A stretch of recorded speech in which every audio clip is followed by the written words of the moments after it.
Okay, a few years back, we transitioned from another learning management system to Moodle, and there wasn't really like a set plan on how to do the transition, but I kind of like playing with this information technology, and everybody else, all the other teachers were basically going to just wait for it to be delivered to them. But I was very curious about what Moodle could do, and what I found was that unlike our old learning management system, it didn't have an internal mail system. It also didn't have a marking block for us to be able to keep track of the work that was coming in, which was extremely important to us. We also had no idea what all this stuff did. Now, the tech person that was in charge of setting all this stuff together is extremely good at setting the classes up, but she doesn't teach them, so she doesn't always understand what's important to us from our perspective when all the work's coming in or the students need to contact us. So I was able to point out to her that we needed an internal email system and that messaging wasn't going to work. So she found this and made it work for us, which is pretty amazing. And then she also found this marking block and also made it work for us. And also she found this progress bar, which helps the students keep track of where they are in the class.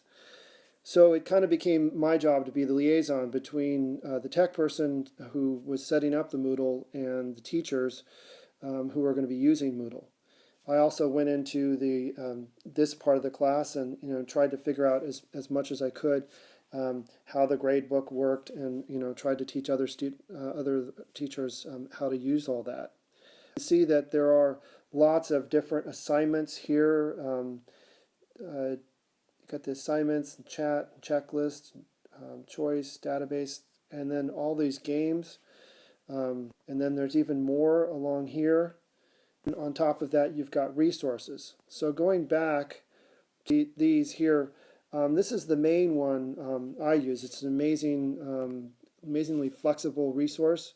And I'm the one that went in and figured out how to use it and all the different ways that it would work, and also how it was going to interact with our marking block. And it took a lot of experimenting to figure out what did what. And then I just transferred that knowledge on to my coworkers. I did play around with the games quite a bit and mostly found them to be disappointing. I've used the hotpots just a little bit, lessons a little bit, which are quite good, but somewhat limited. Questionnaires, somewhat limited. The quiz is amazing. I have experimented with that quite a lot, and the SCORM packages. But I understand how all the little switches and settings work for the quizzes, and can help my coworkers set them up in a way that the tech person won't really necessarily know, because she never really has students taking the test. So once again, because I'm kind of curious about the tech stuff, I don't know nearly as much of her how it works in the background, but I know how it integrates with the class pretty well. All right, thanks for watching. Bye. Okay, I just wanted to quickly add that I didn't mention the forums, which are also huge. I've been experimenting with those and figuring out what works and what doesn't work, and that's another thing that I can transfer on to my colleagues who haven't been using them as much, because it is a bit of an art form to figure out how to utilize them best, and there are a lot of different settings for the forums, and a lot of different ways you can set them up. All right, now I'm done.